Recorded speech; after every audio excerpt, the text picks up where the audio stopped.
In this recording, we're going to be looking at the tails of p-series and how they relate to various tails of the improper integrals of this particular form. So what I want to do is I want to first of all remind you of what the tails are. If I've got a p-series, which is 1 over k to the p, as k goes from 1 to infinity. First of all, we know that this guy converges if and only if our p-value is strictly bigger than 1, and that actually also corresponds to the improper integral. The improper integral also converges if and only if the p-value is strictly bigger than 1. Now, the tail of the series, which I'm going to designate as Rn, is the series as k goes from n plus 1 out to infinity of 1 over k to the p. And it turns out that the tail of the p-series is going to be a Riemann sum for one improper integral and it's going to be a left Riemann sum for one improper integral and a right Riemann sum for another improper integral, and both of those improper integrals are going to wind up being tails of this particular integral. Now, to actually see that, I'm going to set up two other pieces of notation. I don't want to keep using Rn, and so what I'm going to do is I'm going to let capital M be the tail for this improper integral that starts at n. So capital M is going to be that particular improper integral, and I'm going to let little m be the improper integral that starts at n plus 1 and goes out to infinity of 1 over x to the p dx. Now, these are both tails for our starting improper integral. And hence, they're both going to converge if and only if p is strictly bigger than 1, just like the tail of the p-series over here. The tail of the p-series is going to converge if and only if p is bigger than 1. But now what I want to do is I kind of want to look at drawing some pictures. And I want to do this with plenty of room, so let's not try and crowd this. So let's go to the next slide. And I'm going to draw y is equal to 1 over x to the p. And I'm going to make this a big picture. Now, y is equal to 1 over x to p is always something that starts off, it approximates, both of the axes are asymptotes for this guy. And so as we get this kind of a graph. Now, I'm going to actually make this particular point x is equal to 1. So this point up here is 1 comma 1. Now, what I want to do is, we're not going to worry about a whole lot of things. I'm going to have x is equal to n here, and x is equal to n plus 1 here, and this will be n plus 2, and this will be n plus 3, and n plus 4, and they keep going, and we're not going to worry about all of them. What I want to do is I want to look at two sets of rectangles. Well, let's put the first rectangles in underneath the curve, and they're going to go like this. The green tops of these rectangles lie underneath the curve y is equal to x to the p. Now, this point here is, that point is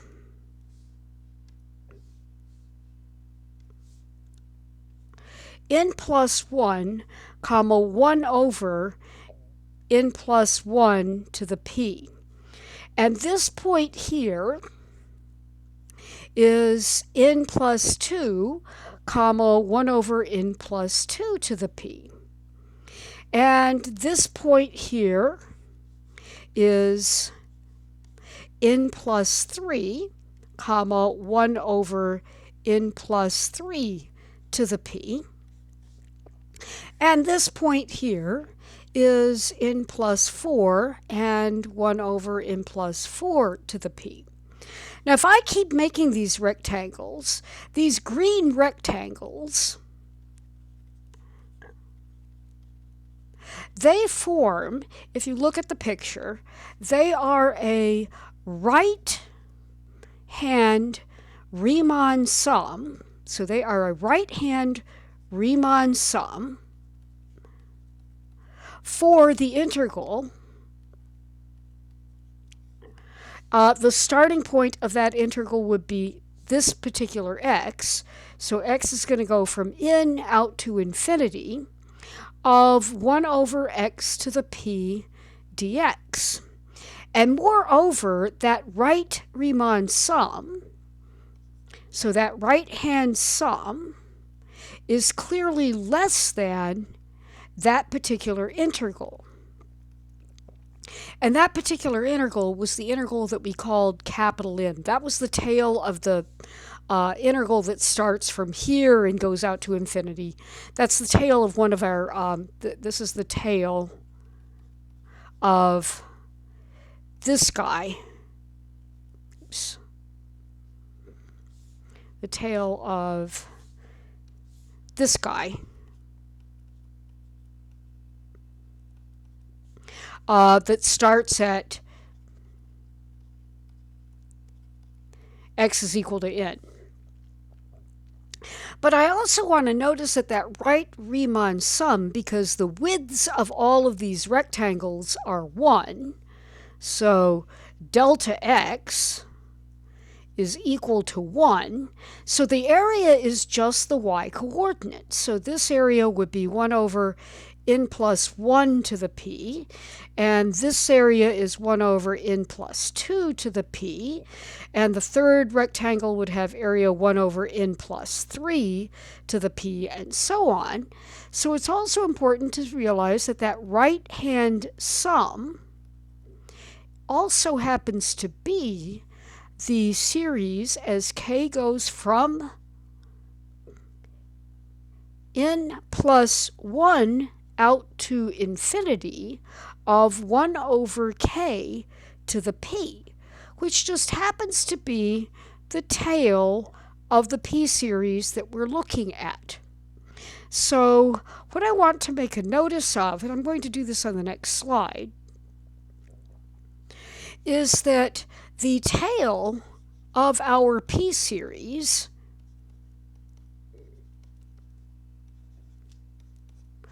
which looks like this, has to be less than or equal to the improper integral from n to infinity of 1 over x to the p dx, which we were calling the capital N tail for the improper integral from 1 to infinity. Now I'm going to go backwards. I'm going to look at that particular picture again. And we're going to make it kind of nasty looking. What I'm going to do is I'm going to look at another color. I'm going to draw rectangles that go out the other way this time.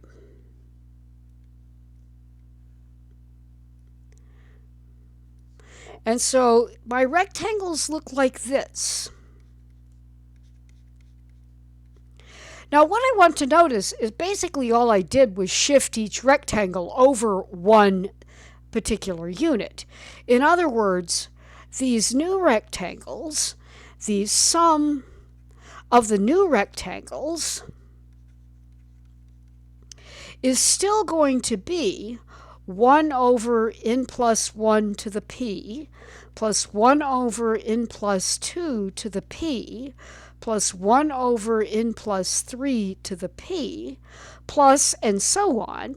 So the sum of the new rectangles is still the tail of our p-series.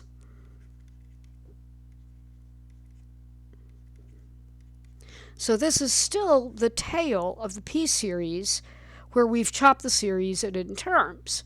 But it's also important to realize that these things, these new shaded kind of aqua colored rectangles, they form a left-hand Riemann sum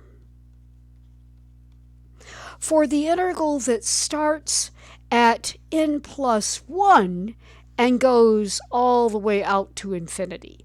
So they form a left-hand Riemann sum for the integral between n plus 1 and infinity of 1 over x to the p. And because they're a left-hand sum on a decreasing function, it's also clear that that left-hand sum is bigger than the actual value of the integral.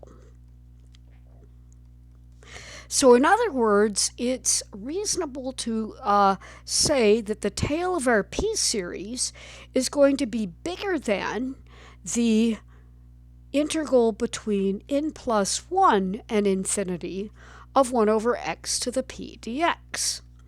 And I want to pick up this fact on the next page. So we also have that our tail of the p-series turns out to be bigger than or equal to the integral from n plus 1 to infinity of 1 over x to the p dx. And this was the number that we called little m. And again, both of these are tails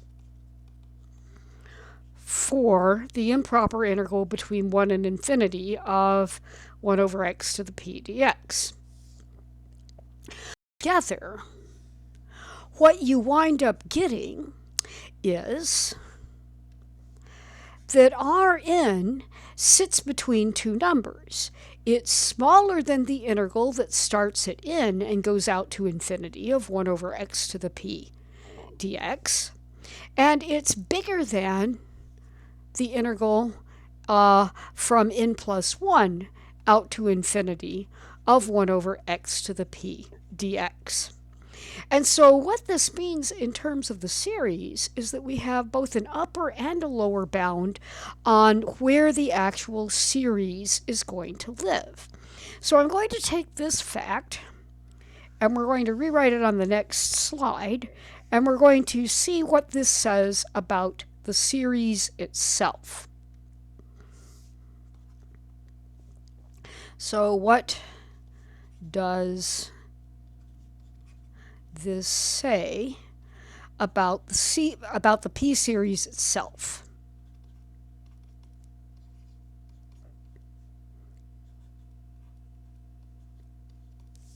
Well, let's see. The series itself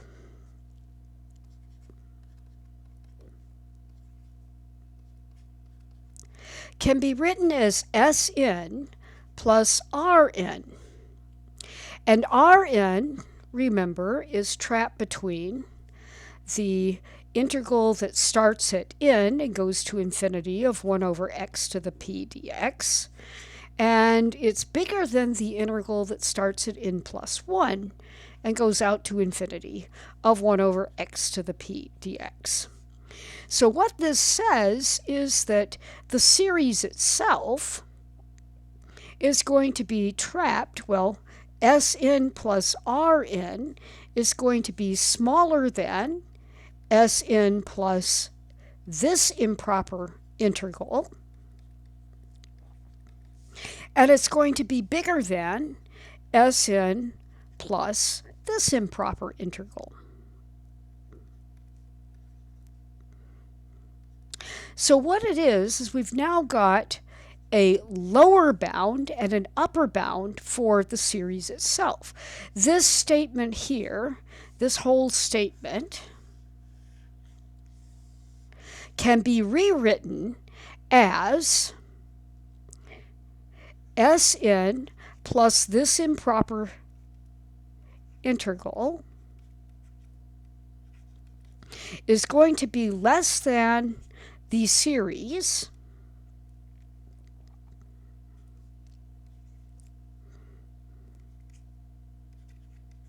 and the series will be less than this guy.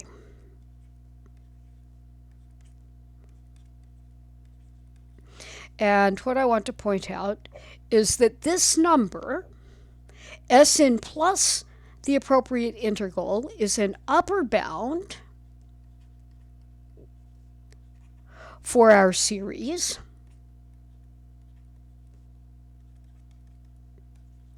And this guy over here, let's get a different color. This guy over here is a lower bound for the series.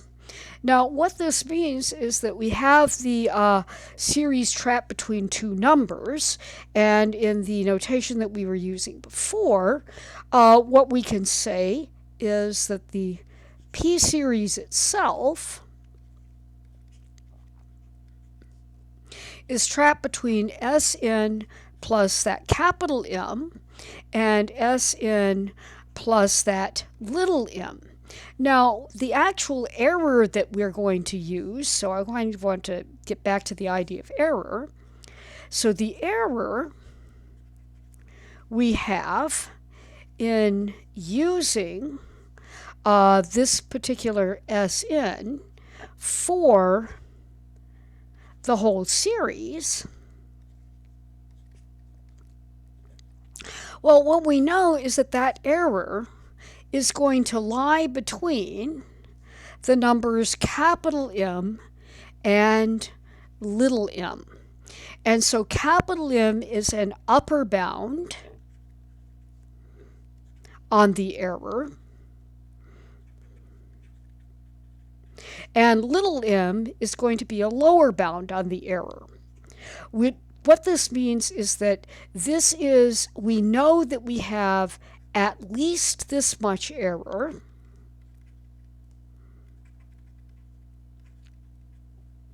and on the other hand, we know that we have no more than this much error. Well, let's see in practice how this might work. Well, actually, I think I'll do that in the next video. The next video is going to actually look at a specific example for figuring out things with P-series and how this error bound works.